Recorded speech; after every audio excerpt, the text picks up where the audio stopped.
el doctor Armando Alducin, y también no dejar de invitarlos mañana, que va a dar 2 conferencias gratuitas en el Centro de Congresos a las 10:30 a 2 p.m. Todos tienen este volante en su lugar. Agradecemos a Dios por tener este lugar tan precioso que es el Centro de Congresos de Querétaro. El doctor Armando Alducin es fundador y presidente de Vida Nueva para el Mundo, y sus conferencias son escuchadas en 85 países alrededor del mundo a través de la cadena de televisión Enlace y otras televisoras. Es autor de varios libros con diversos temas: Dios y la existencia del mal, Creación y evolución, Irak y el anticristo, que los pueden adquirir en la parte de afuera a la salida. Ha tenido debates en diferentes foros con ateos, agnósticos y comunistas, y sus conferencias son transmitidas de costa a costa en Estados Unidos y en Europa, repito, en 85 estaciones de radio y televisión. Y nos viene a impartir una conferencia que se llama Señales del Fin del Mundo. No podíamos cerrar el año escuchando qué dice la Biblia de los acontecimientos que hemos estado viviendo durante los últimos meses y este año, y la Biblia tiene mucho que hablarnos acerca de todo esto que se había profetizado. Con ustedes, mi padre, el doctor Armando Alducin.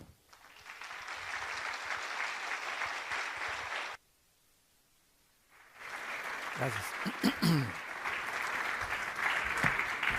Muy buenos días, nos da muchísimo gusto ver esta conferencia y compartir con ustedes este mensaje tan impactante que va a sacudir las conciencias y nos va sobre todo a hacer recapacitar acerca de qué corta es la vida y qué importante es para nosotros enfocarnos verdaderamente hacia lo que vale la pena. Porque si tú me preguntas cuál es el tesoro más grande que Dios nos ha dado, es la familia. Y la familia es el tesoro más grande que tenemos, nuestra esposa, nuestros hijos, y todo lo demás es completamente secundario.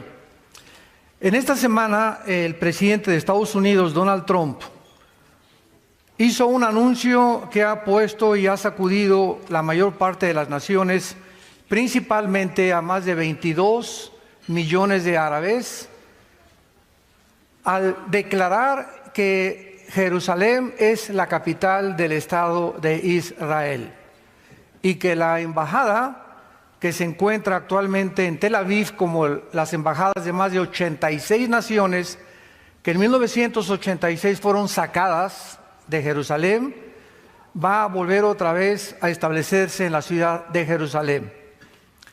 La ciudad de Jerusalén es la ciudad más conquistada de la historia y es la raíz de 3 de las más grandes religiones del mundo entero, que es el judaísmo, el cristianismo y el islam. El islam reclama Jerusalén como su capital. Mahmoud Abbas, el presidente de Hamas y de la Franja Palestina, acaba de declarar. Vamos a pedir silencio con los celulares.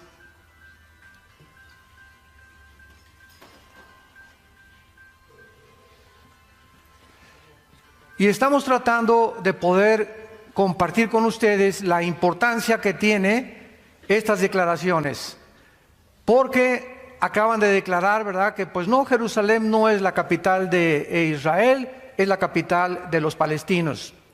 Aun cuando los palestinos comenzaron a existir en 1962, porque no hay tal cosa como una raíz de palestinos, ni tampoco un trasfondo, ni una nación, sino que en 1962 un hombre llamado Yasser Arafat fundó la Organización para la Liberación de Palestina, y los palestinos simplemente son los árabes que antes de 1948, lo cual voy a desarrollar un poco más tarde, estuvieron ocupando durante casi 1500 años, cuando estuvieron en el exilio los judíos, y reclaman a ellos, aun cuando el libro sagrado del Corán no menciona Jerusalén una sola vez. ¿Cuál es el problema que nos encontramos actualmente? El mundo va a estallar una guerra tremenda, de acuerdo al libro que tengo en mis manos, que se llama la Biblia. Este libro contiene los registros más antiguos de física, de genética, de química, de biología, de arqueología, de antropología, de literatura, de poesía y de cualquier disciplina académica que tú me quieras mencionar. Durante estos 40 años que tenemos compartiendo este mensaje, en septiembre de este año cumplimos 40 años de levantar este libro a las naciones. No he encontrado a una sola persona en la mayor parte de las naciones donde hemos dado estas conferencias que se atreva a decirme qué libro es más importante y más grande que la Biblia. Hazle esta pregunta a físicos, astrofísicos, ateos, agnósticos, políticos, deportistas, artistas, y la persona que se atreva a decir que hay un libro mejor que la Biblia no sabe lo que está diciendo o ignora profundamente el contenido de este compendio de 66 libros que nos dan realmente las respuestas que nunca la ciencia nos va a responder. ¿De dónde venimos? ¿Quiénes somos? ¿Y hacia dónde nos dirigimos? La ciencia no puede decirnos de dónde venimos, porque para que sea científico tiene que ser repetitivo. Entonces la ciencia especula, teoriza, tienen hipótesis, como la teoría del Big Bang, pues parece que fue un accidente, y el colmo es, ¿verdad?, asegurar y repetir la mentira de hace más de un siglo, que venimos de chita, que somos la selección natural de los animales o especies más evolucionadas, cuando no existe, damas y caballeros, señores maestros de la escuela, una sola evidencia científica de una mutación a otra mutación. ¿Pero por qué se enseña esto? Simplemente porque no hay manera de descubrir de dónde venimos, ni cuál es el origen del universo, ni cuál es el destino del ser humano, porque somos hombres imperfectos, somos una raza caída. Entonces necesitábamos la revelación de Dios, que Él bajara a este mundo hace 2000 años, que muriera en una cruz, que fuera enterrado y que fuera resucitado a los 3 días, para que pudiéramos nosotros tener la certeza inequívoca de que hay vida después de la vida y que Jesucristo es el Hijo de Dios. Realmente estamos viviendo, de acuerdo a la Biblia, la recta final, la última generación. ¿Qué tan cerca nos encontramos de nuestra propia autodestrucción? Porque el diagnóstico que Dios hace de la raza humana en la Biblia es exactamente como la raza humana se ha comportado en los últimos 6000 años que tenemos de historia. ¿Podemos nosotros mencionar señales que realmente nos encontramos en la última generación? ¿Qué diferencia tiene la Biblia del Tripitaka de Buda, de los Vedas, de los persas, del Islam, del Corán y de los tantos libros sagrados que existen? Es increíble las evidencias proféticas con una exactitud del 100% que la Biblia nos ofrece. Es el primer libro que fue impreso en la imprenta de Gutenberg, la Biblia. Es el libro más traducido a más idiomas, a más lenguajes y a más dialectos que cualquier otro volumen de literatura.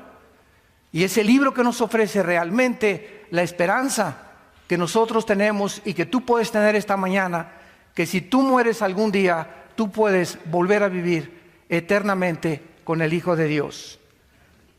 En el Evangelio de Mateo capítulo 24, a Cristo se le acercaron los discípulos hace 2000 años, haciéndoles 3 preguntas. Y estando él sentado en el monte de los olivos, versículo 3, los discípulos se le acercaron aparte diciendo: dinos, número 1, ¿cuándo serán estas cosas? 2, ¿qué señal habrá de tu venida? Y número 3, ¿qué señal habrá del fin del mundo? Respondiendo Jesús les dijo: miren que nadie los engañe. Vendrán muchos en mi nombre diciendo: yo soy el ungido, o sea, yo soy el Cristo, y a muchos se engañarán. Y oirán de guerras y rumores de guerras. Miren que no se turben, porque es necesario que todo esto acontezca, pero aún no es el fin. Porque se levantará nación contra nación, reino contra reino, y habrá pestes, hambres, terremotos en diferentes lugares, y todo esto será el principio de los dolores.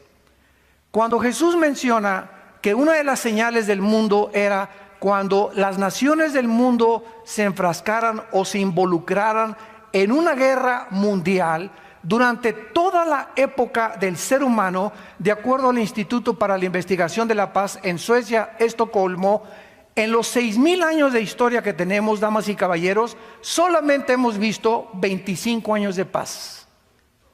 25 años de paz, de acuerdo al Instituto para la Investigación de la Paz, en Estocolmo, Suecia, que el ser humano ha vivido en paz. Toda la historia del ser humano son guerras. Desde que Caín asesina a su hermano Abel con una mandíbula de un burro.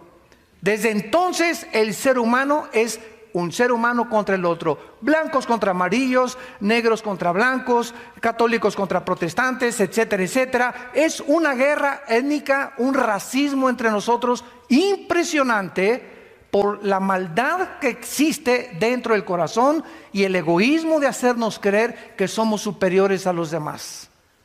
Esto es importante porque fue hasta 1914, cuando por primera vez, aun cuando siempre ha habido guerras, hasta el siglo XX, en 1914, se enfrascan nación contra nación y tenemos 4 años de la Primera Guerra Mundial. 1917, Nikolai Lenin comienza a hacer la revolución bolchevique comunista. Entramos 20 años casi después a la Segunda Guerra Mundial y podríamos decir que a partir del siglo XX, de la Primera Guerra Mundial, la raza humana o la historia humana ha entrado en la recta final que terminará antes de que este siglo culmine. Esto es importante porque al mismo tiempo que en el siglo XX fueron 2 guerras mundiales, el siglo XX es el siglo donde más conocimiento el ser humano ha obtenido, lo cual se profetizó hace 2500 años en un libro del profeta hebreo que se llama Daniel. Hace 2500 años, en el capítulo 12 de este profeta hebreo, en el versículo 4, escuchen lo que él recibió como revelación. Y le dijo así un ángel de Dios: Daniel, cierra las palabras y sella el libro hasta el tiempo del fin. Muchos correrán de aquí para allá y el conocimiento se aumentará. Veamos nosotros a continuación, damas y caballeros, que de acuerdo a esta profecía, hace 2500 años se cerró o se le puso un candado y el ángel le dijo a Daniel: Daniel, la revelación que te estoy dando van a pasar 2600 años aproximadamente y hasta el tiempo del fin la humanidad va a comprender lo que te acabo de revelar hace 2600 años. Veamos a continuación que desde Adán y Eva, damas y caballeros, saltamos del burro al motor de gasolina hasta el siglo XX. Lo que no se descubrió en casi 5500 años o más, se descubrió en menos de 50 años. 1892, los hermanos Dugea manejan el motor de gasolina. En 1905, Henry Ford, en un carro modelo T, comienza a circular a 25 kilómetros por hora. 1903, los hermanos Wheelwright, norteamericanos, hacen la primera tentativa de volar. 1929, Alejandro Fleming descubre la penicilina. 1945, el doctor Oppenheimer y Enrico Fermi, italianos y alemanes respectivamente, se unen para desarrollar el proyecto Manhattan, para comenzar a bombardear el uranio 235 y fisionarlo y producir la primera fisión nuclear de la historia, fabricando las primeras bombas atómicas. 1954 es botado el primer submarino de energía nuclear en Estados Unidos. 1957 se lanza el primer satélite por Rusia. 1973 es puesta en órbita la primera plataforma espacial. 1969 el hombre llega a la luna. 1975 se produce la primera PC. 1983 los primeros teléfonos celulares y 1991 se desarrolla la red de internet. Damas y caballeros, desde los 90 a nuestros días, ya qué cosa nos sorprende en la época cibernética en la que estamos nosotros viviendo. Escuchen esto, en el siglo XX se inventaron los focos, la aspirina, los plásticos, la insulina, la televisión, el radio, los trasplantes, el chip de silicio, el rayo láser, el refrigerador, el cine, la píldora anticonceptiva, la lavadora, los teléfonos celulares, el iPhone, el iPad, etcétera, etcétera. La pregunta es, ¿por qué fue hasta el siglo XX que el hombre alcanzó este desarrollo tecnológico y científico que durante los siglos anteriores jamás se había logrado? La respuesta es muy sencilla, para que Dios nos pudiera advertir que nos comencemos a preparar para su venida. Dice la Biblia en la primera carta a los tesalonicenses, porque no somos hijos de las tinieblas, somos hijos de la luz, y no somos de la noche ni de las tinieblas. No durmamos como los demás, sino velemos y seamos sobrios, porque no nos ha puesto Dios para la ira, ni para el juicio que viene sobre el mundo. Antes de que Cristo regrese, la Biblia establece, millones de personas vamos a desaparecer en lo que se conoce como el arrebatamiento de la iglesia. Y va a llegar un día en que vas a voltear y tu esposa no está en tu cama, no se fue con el lechero.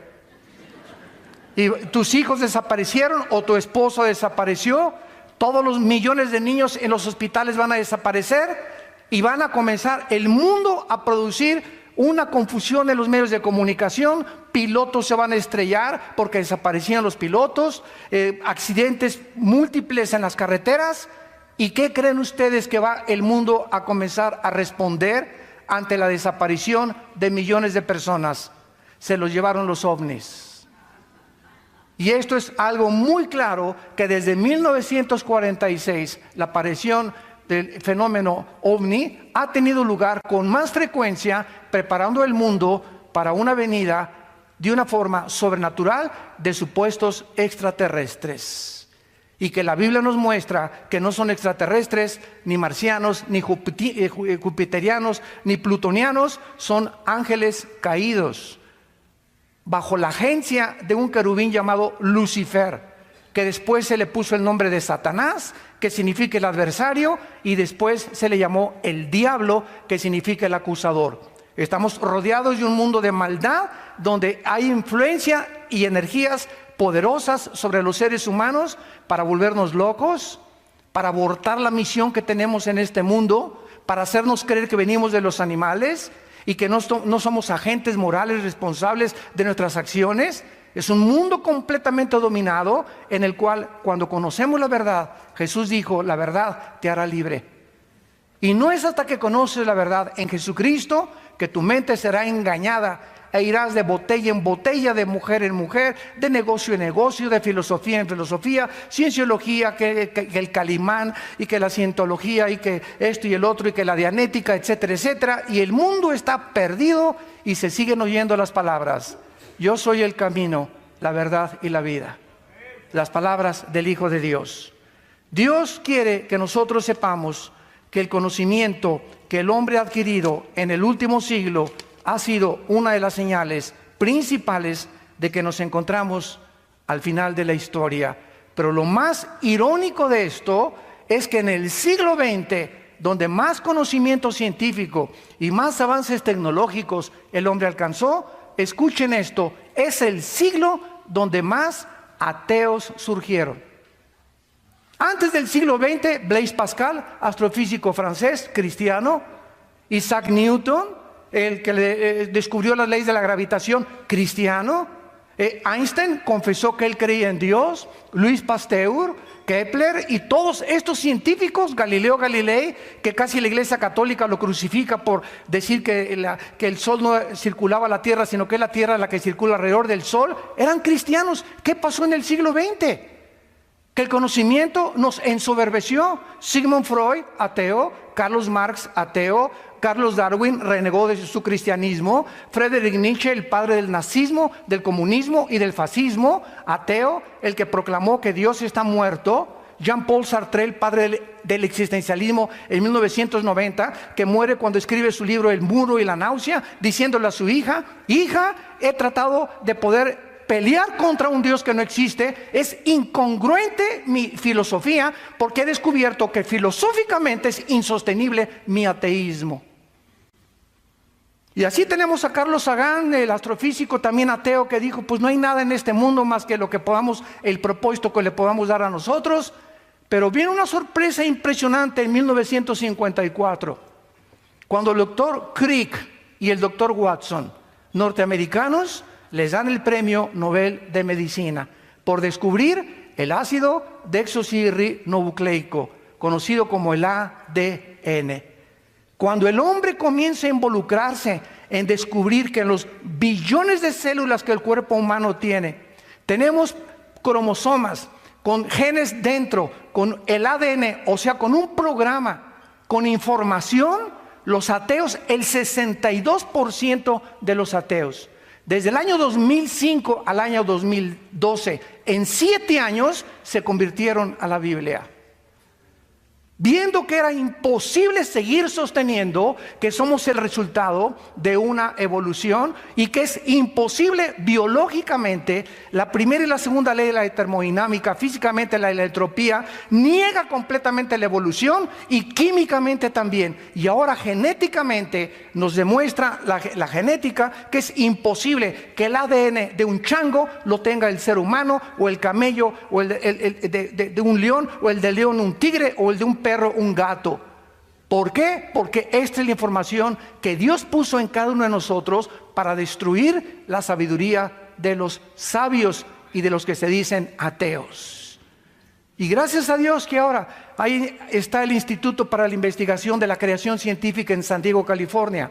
El Instituto Apúntalo para la Investigación Científica en San Diego, California, que alberga más de 1,600 científicos con doctorados que se convirtieron al cristianismo y que proclaman que la Biblia es la palabra de Dios y que los cielos pasarán y que jamás ninguna cosa que la Biblia se adelanta a la ciencia, ningún libro sagrado puede ni siquiera discutir con la Biblia.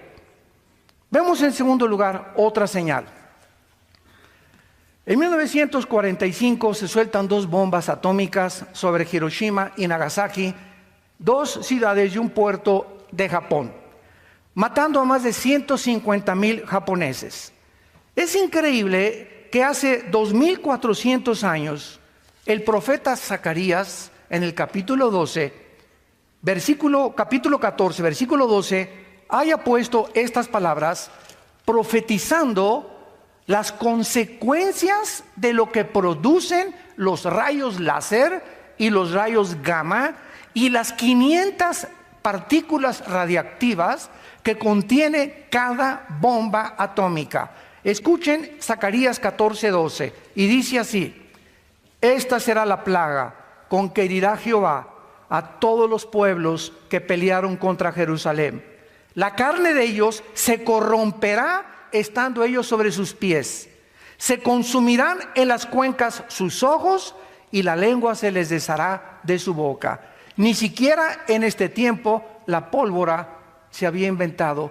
Damas y caballeros, ¿saben ustedes que en 1942 Oppenheimer y Fermi hacen el proyecto Manhattan entre Estados Unidos, Canadá, Gran Bretaña, para un proyecto ultra secreto denominado Manhattan o el proyecto Manhattan? Invitan a Alberto Einstein y Alberto Einstein manda una carta al presidente de Estados Unidos diciéndole: el día que nosotros comencemos a desintegrar el átomo del elemento uranio 235, lo vamos a usar contra nosotros. Yo no quiero involucrarme en este proyecto porque tarde o temprano el hombre, cuando mete sus manos en la tecnología o mete sus manos en la genética, como se está manipulando actualmente, etcétera, etcétera, siempre se vuelve contra nosotros aquello que descubrimos por la incapacidad que el ser humano tiene para poder manejar su propia vida, su propio matrimonio, sus propios hijos, sus propios negocios y mucho menos las naciones. El 6 de agosto de 1945, a las 8:15 de la mañana, se lanza a una altura de 500 metros. La bomba atómica no explota cuando toca el suelo, la bomba atómica explota a 500 metros antes de que toque el suelo para su información. Se suelta una bomba sobre Hiroshima y esta bomba medía 3 metros y 4 toneladas de peso. Portaba uranio como material fusionable y su poder explosivo fue de 20 kilotones. Un kilotón equivale a 1 tonelada de dinamita. O sea, esta bomba, recuérdalo, tenía 20,000 toneladas de dinamita. El avión fue designado como el B-29 Enola Gay y la explosión destruyó a un radio de 13 kilómetros cuadrados del epicentro de su detonación, muriendo aproximadamente en las 2 explosiones, porque el 9 de agosto se lanzó la segunda bomba sobre Nagasaki, más de 150,000 personas. Estas son las consecuencias de la explosión. Sus cuerpos se deshicieron estando parados. Las cuencas de sus ojos se deshicieron estando parados y la lengua se les deshizo de su boca. Algo que fue anunciado 2500 años antes de que se descubriera la fisión nuclear. Ahora bien, esto no es absolutamente nada, porque en 1952 los Estados Unidos detonan la bomba de hidrógeno que acaba de detonar tu compadre Kim Jong de Corea del Norte. Nada más que sin el material fusionable nuclear en la punta. La bomba de hidrógeno tiene 1,000,000 de toneladas de dinamita. Esto fue detonado en 1958. China también detona otra bomba de hidrógeno. Ya llevamos 2. Y actualmente, en el siglo XXI que nos encontramos, existe un proyectil llamado el Mark 12A, con la fuerza explosiva de 335,000 toneladas de dinamita, y el Titán 2 con 9 millones de toneladas de dinamita. ¿Estamos al borde, damas y caballeros, de un holocausto nuclear en el mundo? ¿Acaso son juguetes que las naciones están acumulando para ahora en Navidad cantar Jingle Bells, Jingle Bells? Nos encontramos en el siglo XXI con los máximos avances tecnológicos, con una época nuclear impresionante, descubrimientos científicos como la genética y la manipulación del ADN. Nos encontramos al borde y a un punto de autodestruirnos. Es increíble la autodestrucción y el ego que gobierna al ser humano. Actualmente somos la primera generación en la historia con el suficiente potencial explosivo para poder volar al mundo en 1 minuto. Corea del Norte, Irán y Siria han amenazado al mundo con armas nucleares, que en cualquier momento solo necesitamos a un loco, a un paranoico, a un psicótico, a un sociópata, para que pueda él, con sus múltiples desórdenes de su personalidad, estallar una bomba sin importarle las consecuencias que van a haber en el mundo entero. Y es interesante que en el libro del Apocalipsis, en el 4.º sello, en el capítulo 6, la Biblia profetiza que en esta explosión que puede haber próximamente, tal vez hoy en la noche, tal vez mañana, o tal vez el mes que entra, o tal vez en el año 2018, escuchen esto, el daño que va a causar. Esto fue escrito hace 2000 años por el apóstol Juan. Fue el último de los apóstoles de Cristo. Murió de 95 años de edad, exiliado por el emperador Vespasiano en la isla de Patmos, que se encuentra junto al mar Egeo. Cuando ustedes vayan a Jerusalén o a Grecia, nunca se pierdan este viaje a la isla de Patmos. Ahí se encuentra la tumba donde murió el apóstol Juan y donde Dios le reveló el Apocalipsis, que significa descorrer el velo o correr la cortina, o Dios nos abre la ventana para que veamos el futuro de la humanidad. Y escuchen lo que dice Apocalipsis 6, versículo 8. Miré y un caballo amarillo, y el que lo montaba tenía por nombre Muerte, y el infierno le seguía, o el Hades. Y le fue dada potestad sobre la 4ª parte de la tierra, para matar con espada, con hambre, con muerte y con las fieras de la tierra. Damas y caballeros, ¿cuántos habitantes poblamos el mundo actualmente? Aproximadamente somos 7.5 billones de personas en el mundo, de acuerdo al último almanaque. Aquí estamos hablando que la cuarta parte de la humanidad va a morir. ¿Saben cuántas personas hay desde Alaska hasta la Patagonia en el continente americano? No pasamos de las 1.500 millones de personas. Entonces estamos hablando que cuando esta guerra estalle, es lo más seguro que el continente americano vamos a desaparecer con todo y Querétaro. ¿Por qué les digo esto? Porque en la Biblia no aparece Querétaro. En la Biblia no aparecen los Estados Unidos de Norteamérica. A pesar de que desde 1945 Estados Unidos de Norteamérica ha tenido la supremacía militar, política y económica del mundo, compitiendo en la Guerra Fría con la Unión de Repúblicas Socialistas Soviéticas del 52 al 90-91, Estados Unidos no aparece en la Biblia. Y lo más seguro es que, como en la Biblia aparecen las naciones que van a sobrevivir a la última guerra, son las naciones, la mayor parte de Europa, algunas de Asia y del Medio Oriente. El continente americano desaparece completamente. Así que, ¿verdad? Prepárate para encontrarte con tu Dios, y si es a través de una guerra nuclear, nosotros ya tenemos lista la maleta para irnos el día que sea. Dice la Biblia que ahora nosotros encontramos la tercera señal acerca de que nos encontramos en la recta final. Cuando el último zar de Rusia, Nicolás II, un misionero se acercó a él y le hizo esta pregunta, el zar: dime una prueba de que existe Dios. El misionero le dijo al último zar de Rusia, Nicolás II, Israel.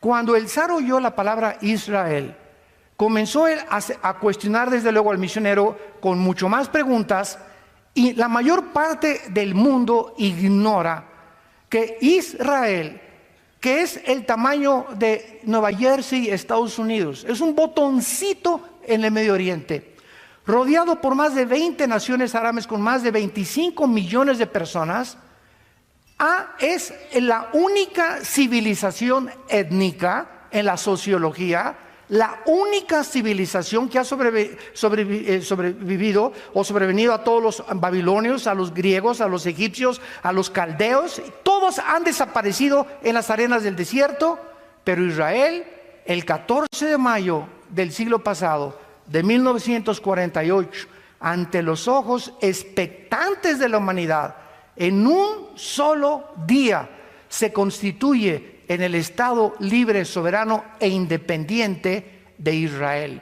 nombrando a David Ben Gurión el primer ministro y convirtiéndose en el centro de la manzana de la discordia, principalmente Jerusalén, hasta el siglo XXI en que nos encontramos.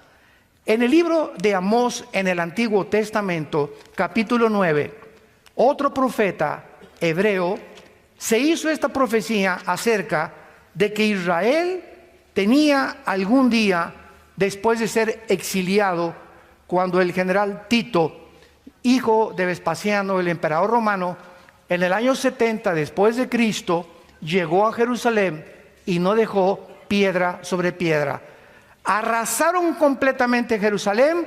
Escuchen esto, y desde el año 70 después de Cristo hasta el 14 de mayo de 1948, los judíos fueron esparcidos por el mundo entero y se mezclaron con los españoles, con los italianos. Hay mexicanos judíos que no lo saben que son judíos, costarricenses, nicaragüenses, negritos, etíopes, etcétera, etcétera. Se dispersaron las 10 tribus que los asirios en el año 700 antes de Cristo se llevaron cautivos a Siria.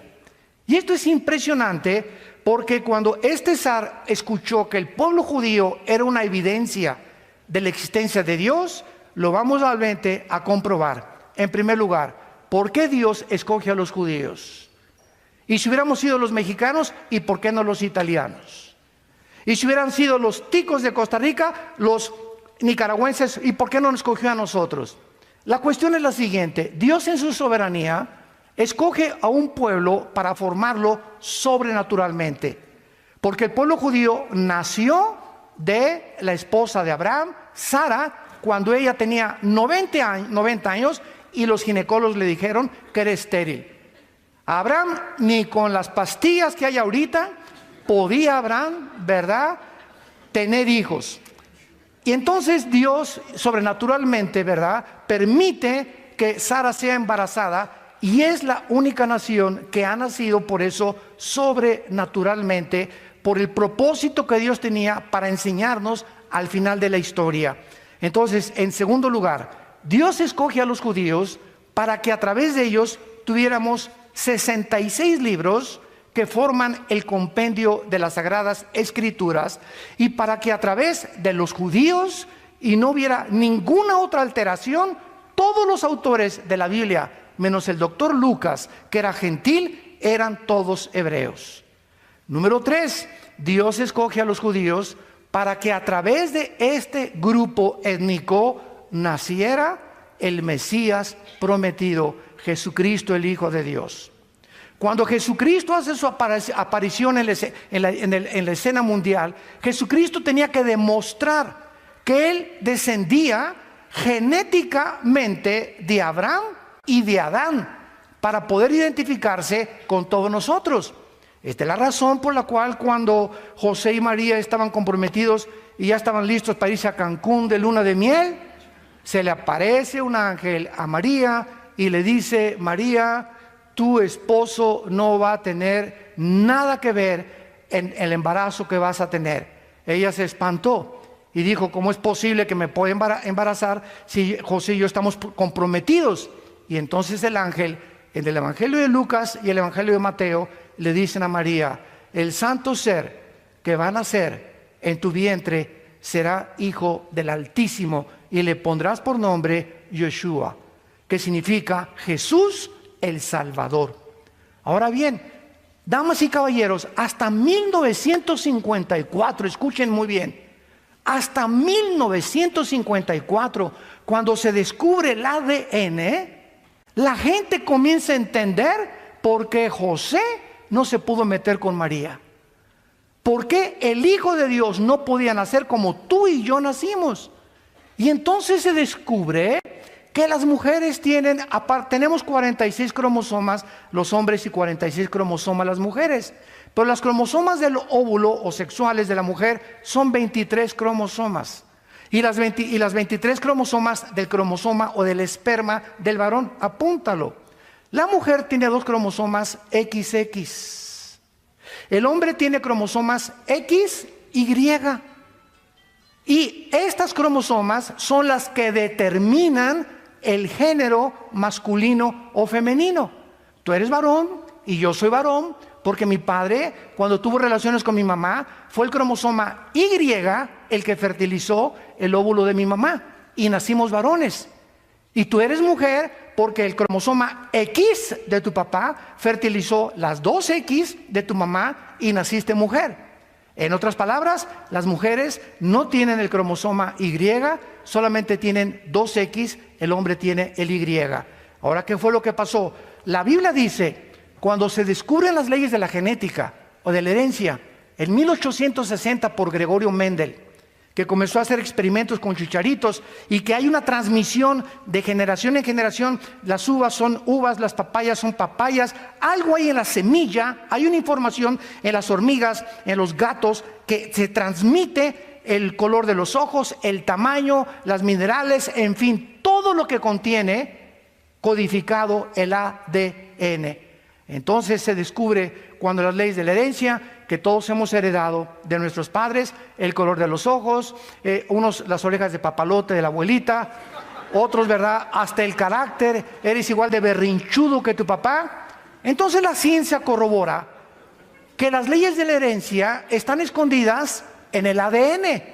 Ahora la Biblia es el único libro que nos dice que hemos heredado también algo espiritualmente, porque somos espíritu, tenemos un alma y vivimos dentro de un cuerpo, de acuerdo a la Biblia. Somos espíritu, tenemos un alma que es la mente, la voluntad, los sentimientos, el intelecto, y el cuerpo, el envase que día a día, de acuerdo a la ley de la entropía, se está deshaciendo. Entonces la Biblia dice que hemos heredado una enfermedad, una infección, que William Shakespeare le quiso llamar el defecto trágico. Carlos Marx, la lucha de clases. No, si el Estado proletariado derriba a la burguesía, se va a justificar y va a haber igualdad y equidad en la sociedad. Sigmund Freud, no, el problema del ser humano es la infancia y la sexualidad de la infancia. Y todos han tratado de atribuirle alguna raíz a la razón por la cual nos comportamos como nos comportamos. La Biblia le llama pecado. En pecado hemos sido nacidos, Salmo 55, Romanos 3:23, y fuimos nacidos destituidos, muertos, lejos de la comunión con Dios. Desde Adán hasta nuestros días nacimos desconectados de la fuente de energía. Y como estamos desconectados de la fuente de energía, hemos buscado en el alma, en la mente, pues cosas altruistas y alcohólicos anónimos, marihuanos anónimos, psicología, psiquiatría, cientología, religiones, buscando alguna manera de poder otra vez reencontrarnos con algo que nos dice que trasciende nuestra capacidad pensante y que tiene que haber algo fuera de nosotros, pero como no sabemos qué es, aunque sabemos que trasciende, ese Dios al que muchos adoran sin conocerle es el que Jesucristo nos vino a revelar. Y hasta que tú encuentras a ese Dios que en tu alma, yo lo busqué en el comunismo, en la dialéctica materialista, lo busqué en la psicología, en la psiquiatría, me quería ir de monje budista a los Himalayas cuando tenía como 20 años, quería raparme y ser Hare Krishna también. En fin, ¿verdad? Todos buscamos algo, ¿por qué es vivo? ¿Por qué existo? Y fue lo que Sócrates anticipó hace aproximadamente 2200 años. Pienso, luego existo. Existo, luego vivo. Vivo, tiene que haber una causa. Esta causa no está dentro de mí. Esta causa tiene que estar fuera de mí. Entonces, a esa causa fuera de mí le llamo el Dios desconocido. Al que las religiones adoran sin conocerle, es al que Jesucristo nos vino a reconciliar y hacernos regresar al corral de las ovejas. Esta es la maravillosa vida de Jesucristo. Y es cuando nosotros comenzamos a entender claramente por qué Jesucristo tenía que venir de los judíos. Escuchen esto. Tú a España y busca tu árbol genealógico. O busca de dónde viene el apellido Chipaltroco.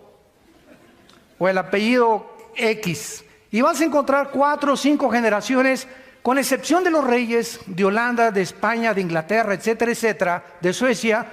Hay muy poca gente que sabe quiénes fueron sus tatarabuelos. Se pierde completamente y se desvanece con la historia. Jesucristo es el único ser humano de quien se puede trazar su genealogía desde Adán en la Biblia. Cuando yo comencé a estudiar teología y me dieron el doctorado, me atribulaba. Hijo de tal, hijo de tal, hijo de tal. ¿Para qué me sirve a mí? Hijo de tal, hijo de tal, hijo de tal, hijo de tal, hijo de tal. Y dije, no, le voy a voltear la página, enséñeme otra cosa, le decía a mis maestros yo. Hasta que descubrí un día claramente por un maestro que me dijo, ¿sabes por qué Dios guarda las genealogías en Lucas y en Mateo de Jesucristo? Para que Él pudiera demostrar con sus credenciales a los judíos y a los árabes que Él venía y descendía de Abraham. Porque Dios le dijo a Abraham, en Isaac te será la descendencia, no en Ismael, no en la tribu de los demás, a través de Judá de David de Salomón, y así vemos toda la genealogía hasta la Virgen María. Y la Virgen María descendía de Salomón, el hijo de David, que vino a través de Abraham para que supiéramos nosotros que Él era el Mesías prometido por Dios. Esto es maravilloso a los ojos de la Biblia. Pero veamos en Amós capítulo 9 esta profecía que contiene 3 puntos sobrenaturales. Y dice así, Amós 9, 14 y 15. Traeré del cautiverio a mi pueblo Israel. Edificarán las ciudades, las habitarán, plantarán viñas, beberán el vino de ellas, harán huertos, comerán el fruto de ellos. Pues los plantaré sobre su tierra y nunca más serán arrancados de su tierra que yo les di, ha dicho Jehová Dios tuyo. Cuando los judíos regresan casi después de 2000 años a la tierra de Israel, no había un solo árbol plantado. Era un desierto la tierra de Israel. A las 5:30 de la mañana, el 15 de mayo, horas después de que se establece por las Naciones Unidas, después del genocidio de los nazis, que regresen a su tierra, los atacan 1 hora después que se constituyen como Estado a través de las Naciones Unidas. Los árabes los atacan por primera vez. Y después vienen las guerras que vamos a ir viendo, pero cuando llegan los judíos no había árboles. En 2000 años, los pocos árabes, que ahora les llaman palestinos, no sembraron ningún árbol. ¿Saben ustedes que en 1950, 2 años después de que ellos llegan a Israel, plantan en la obra de la ingeniería hidráulica más portentosa del siglo XX, 7 millones de árboles, olivos? En 2 años irrigan la tierra y plantan más árboles de los 6 millones de judíos que los nazis asesinaron en la Segunda Guerra Mundial. Aquí lo dice claramente: traeré del cautiverio a mi pueblo Israel y habitarán las ciudades que yo les he dado. Ahora bien, los plantaré y a nadie los va a arrancar. Cuando ellos llegan, los atacan. En el 52 los vuelven a atacar. En 1967, la guerra más portentosa, sorprendente y misteriosa de todas las milicias de Alejandro el Magno, de Napoleón Bonaparte, de Carlomagno, el general Schwarzkopf, que fue el general que dirigió la coalición en 1990-91 en la guerra del Golfo Pérsico, graduado de West Point, escribe en sus memorias, lo puedes comprar por internet, el libro del general Schwarzkopf, lo que él dice: la guerra de los 6 días en Israel es la guerra más milagrosa, portentosa, sobrenatural que he leído y que jamás nadie puede jamás sobrepasar. ¿Qué pasó en la guerra de los 6 días en junio del 1 al 6 de 1967? El presidente Nasser, en aquel tiempo de Egipto, junta a Jordania, Siria, Líbano, Irak, y les dice: aplastemos a los judíos, saquémoslos al mar Mediterráneo y terminemos con este problema de una vez y para siempre. Dios les salva milagrosamente, porque después de que Egipto, Siria, Irak y Jordania, con casi 500,000 de soldados, 2,800 tanques y 800 aviones rodean a Israel. Escuchen esto. En la ley de las probabilidades, los que les gustan las matemáticas, si nosotros somos ahorita 800 personas en este salón y nos rodea un ejército de 20,000 soldados, vamos a poner 5,000 ametralladoras y nosotros tenemos 50 ametralladoras. En la ley de las probabilidades, ¿qué probabilidades tendríamos de salir vivos? Yo les voy a decir cuántas: 10 a la 12ª potencia. Infinito. Escuchen, son las mismas probabilidades que Israel tenía en 1967 para que salieran vivos. ¿Qué sucedió? El 2 de junio, un sargento iraquí se comunica con uno de Libia, de Líbano, y le comienza a transmitir un mensaje del ataque contra Israel.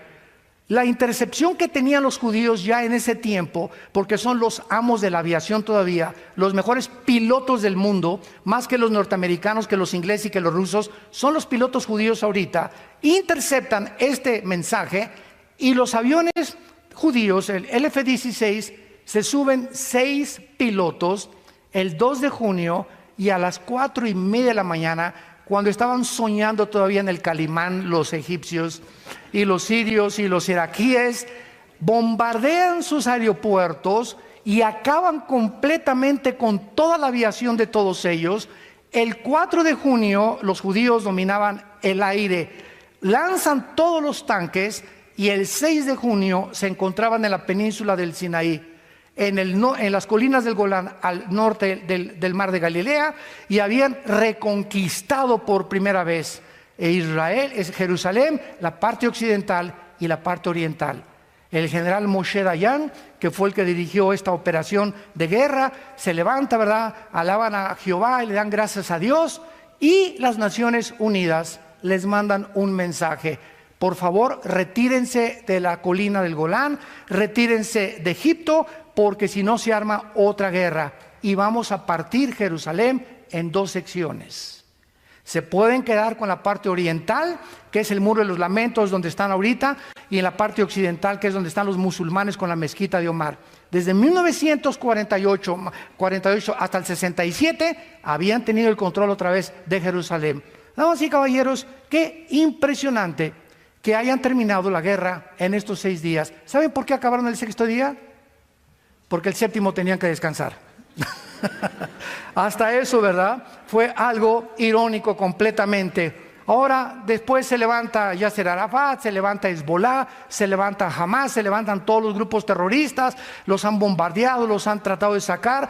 Nunca desde el 48, escuchen esto, los medios de comunicación te pueden decir muchas cosas, nunca desde el 48 Israel ha comenzado una sola guerra. Siempre han sido defendidos por Estados Unidos o por las mismas armas que ellos tienen, pero nunca han sido ellos los agresores. ¿Por qué? Porque el juramento de Yasser Arafat y de Mahmoud Abbas antier dijo: nosotros no vamos a tolerar que Jerusalén sea la capital de los judíos, es la capital de los palestinos, y daremos nuestra vida por ellos. Y así dice la Biblia que va a terminar la historia humana en Jerusalén. Escuchen lo que dice Zacarías capítulo 12, otro profeta de hace 2600 años.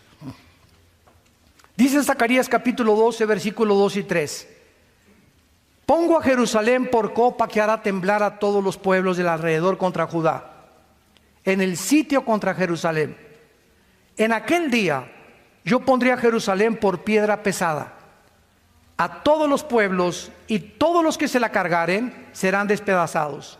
Bien que todas las naciones de la tierra se juntarán contra ella. Esto fue escrito hace 2500 años, cuando ellos no habían sido todavía dispersados, cuando no habían regresado otra vez, pero estaba el profeta diciendo que Jerusalén sería la mecha que encendiera la tercera guerra mundial. ¿Y en qué año estamos? 2017. ¿Y cuál es ahorita la manzana de la discordia en el mundo? Jerusalén. Damas y caballeros, aquí está. Aquí está la palabra de Dios. Exactamente cada siglo, cada año, cada década que pasan los acontecimientos científicos relevantes, tecnológicos, geopolíticos, la Biblia se adelanta para demostrarnos que solo Dios puede darnos el futuro y asegurarnos con la exactitud del 100% que en 2000 años que la Biblia existe, nunca ha habido nadie que pueda atacarla o decir hay una contradicción, cuando esa persona tarde o temprano descubre que su problema es de él, es mental. No entiendes por qué es la mente de Dios, y cuando estudias teología descubres la razón de por qué Dios hace las cosas que hace. Y esto es maravilloso, porque nos encontramos precisamente al final de esta historia, cuando en cualquier momento la historia va a terminar, y cuando tu tiempo y tu vida ya no tienes más oportunidad de poder decirle a Dios: perdona mis pecados, entra a mi corazón, te recibo como mi Señor y Salvador. Tal vez hoy es para muchos de ustedes la última vez que Dios les ha hablado. Y no es como me dijo un ateo hace algunos años: oiga, señor doctor Alducin, es que yo necesito más evidencias de que existe Dios. Le dije, son las mismas palabras que dijo Carlos Sagan antes de morir, el ateo astrónomo. Es que si hubiera más evidencias de que Dios existe, creería en Dios. Le dije, agarre un libro de genética, por el amor de Dios, y vea que el ADN no puede ser, es imposible que pueda existir información sin una inteligencia. ¿Cómo es posible que cada ADN de cada célula de nuestro cuerpo contenga 50 enciclopedias británicas de información? ¿Quién puso esa información dentro de nosotros? ¿Chita? Por el amor de Dios, Virgen del Socorro. Damas y caballeros, señores ateos que nos visitan, llegamos a un punto en la historia donde profesando ser sabios se hacen necios. Ahí me han atacado. ¿Usted cree que de los que creen que Adán y Eva, le dije, oye, cabeza de aguacate, Tenemos más de un siglo enseñando una mentira a nuestros estudiantes en la universidad, que venimos de la evolución y que somos animales. Y si es así, no necesitamos un salvador, no necesitamos reglas morales, ni un código de conducta, no necesitamos 10 mandamientos, porque en ese momento le dije a este ateo, tú eres tu Dios, y tú haces tus propios mandamientos, y no te atrevas a decirle a tu hijo, no fumes marihuana, o no te acuestes, hija, con esa persona antes de casarte, porque tú tienes tu moral, él tiene su moral, y entonces todos somos dioses. No hay una verdad, ni una equidad, ni un código de conducta absoluto al cual podamos nosotros tener como punto de referencia. Nos convertimos en dioses. Y esta es la razón por cual estamos a punto de destruirnos, porque no hemos querido entender que Dios nos hizo a su imagen y semejanza, que hace 2000 años murió su hijo en una cruz y dio su sangre y fue coronado con espinas, sus manos y sus pies sangraban, y ahí en la agonía más grande Jesús decía, perdónalos porque no saben lo que hacen. Jesucristo es la personalidad más impactante de la historia. A ver, ¿de quién se celebra su nacimiento como ahora en Navidad? ¿De Buda? ¿De Mahoma? ¿De Hare Krishna? ¿De Mahatma Gandhi? ¿De Zoroastro? Dime tú, tu gallito giro, como dicen en Querétaro. ¿De qué otro hombre se paran todo y todo se convierte? Hasta los ateos no van a trabajar. O sabemos que no nació el 24 de diciembre, pero es como el Día del Padre, que escogen cualquier día, el Día de la Madre, el día etcétera, etcétera. Se escogió el 24 de diciembre. ¿Qué importa el día si no nace en tu corazón? Pero además de eso, ¿de qué otro hombre se celebra su muerte como en Semana Santa? ¿De tu tío? ¿De Nietzsche? ¿De Sartre? ¿De Bertrand Russell? ¿De Richard Dawkins? El ateo que está ahorita de moda, que escribió puras, yo le llamo marihuanadas. A ese grado hemos llegado en la humanidad de tontería. Tenemos más de un siglo creyendo, insistiendo que venimos de los animales, cuando no hay pruebas científicas, ni físicas, ni genéticas, ni biológicas de ello. Pero ¿por qué insistimos? Por el orgullo intelectual, la soberbia del hombre. Es la que te impide venir a la cruz, hincarte en esta mañana y darle tu vida al Salvador. Y los días los tenemos contados, damas y caballeros. Ya no podemos pasar ningún día más sin que entendamos que viene el día del juicio. El juicio viene, el juicio viene, el juicio viene. Prepárate para encontrarte con tu Dios. No quisieran muchos de ustedes en esta mañana venir a la cruz. Yo invito a muchos de ustedes en esta mañana que se acerquen al Señor, al Dios de la Biblia, al Padre de Abraham, de Isaac y de Jacob, al Dios y Padre de Jesucristo, que lo resucitó a los 3 días y que anhela tener comunión contigo, una relación personal, viva, dinámica, orgánica con tu alma, para que tú descubras que hay algo más que hacer dinero, hay algo más que el sexo, más que el hedonismo y los placeres. Nunca encontrarás la paz, por más rico que seas, por más político y diputado y gobernador que te hagan y presidente de la República. Llegarás como un artista, el deportista más famoso, la artista más famosa, Miss Querétaro, Miss Mundo, Miss Universo, lo que tú me quieras decir. Al final encontrarás el vacío en tu alma que persiste. Como dijo Madonna hace 6 meses, tengo miedo de pasar los 55 años de edad y no tener la adrenalina de un público que me adore, porque se me va a acabar. Y así como se le acabó a Michael Jackson y Elvis Presley, a los políticos y deportistas, llega un momento en la vida en el que ya dices, ¿qué sigue? ¿Qué sigue? Porque fuimos creados con ese vacío que solo Cristo lo puede llenar. Y Él puede entrar a tu vida en esta mañana. Porque Él le has abierto la puerta al comunismo, a la dianética, a la cientología, al Himalaya, al ateísmo, al agnosticismo, al escepticismo. Ábrele la puerta a Jesús. No pierdes nada. Él viene para darte vida y vida en abundancia. Tú ábrele, dile, Señor Jesús, vamos a inclinar nuestra cabeza algunos instantes. Y ahí desde tu lugar dile estas palabras con todo tu corazón. Señor mío y Dios mío, reconozco que soy un pecador, una pecadora, y que no puedo hacer nada con mis pecados, porque yo no me lo puedo lavar a mí mismo, ni tengo el poder para cambiar de vivir. Creo que en esa cruz derramaste tu sangre preciosa hace 2000 años. Y como creo que resucitaste de los muertos a los 3 días, te pido, Señor Jesús, que entres a mi corazón como mi Señor y mi Salvador. Te doy las gracias por haber pagado en mi lugar la cuenta pendiente de pecado que tenía contigo y que nada ni nadie la podía borrar más que tu sangre preciosa. Gracias por entrar a mi vida. Quiero conocer la verdad. Quiero ser libre. Quiero morir en paz, sabiendo que si hoy mismo me llamas a casa, tengo la seguridad de irme contigo, no porque lo merezca, sino porque tú diste tu vida en mi lugar. Te doy gracias por el poder que ahora me das en el Espíritu Santo para comprender las cosas profundas de tu mente y entender que separado de ti nunca podré hacer nada. Te lo pido y te doy las gracias en el nombre de Jesucristo, tu Hijo amado. Amén. Gracias a Dios por este libro. Gracias a Dios por la Biblia. Gracias, Señor. Gracias, Padre, por este libro maravilloso. Gracias, Señor.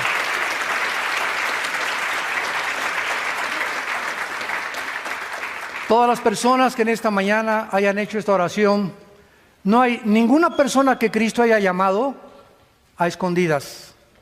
Todas las personas que Jesús las llamó públicamente. Zaqueo, el chaparrito, bájate del árbol y sígueme. Mateo, déjame tu mesa de impuestos y sígueme. Los pescadores, vengan y síganme. Dejando sus redes, le siguieron.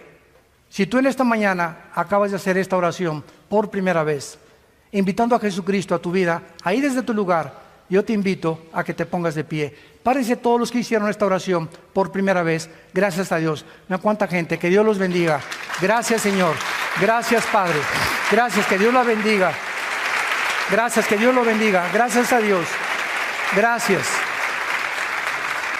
Gracias. Muchas gracias. Qué lindos jóvenes. Gracias. Oh, jóvenes, acuérdense de su juventud. Acuérdense de Dios en los días de su juventud. Qué lindo los jóvenes que se van a recibir a Cristo. Los matrimonios que se pararon de la mano juntos. Que Dios los bendiga, gracias a Dios. Los viejitos, gracias a Dios, que Dios los bendiga. Ya tienen la visa hoy en la noche para el otro lado. Garantizada por la sangre de Jesucristo. Gracias a Dios, Dios te bendiga también, gracias a Dios. Gracias por tu vida.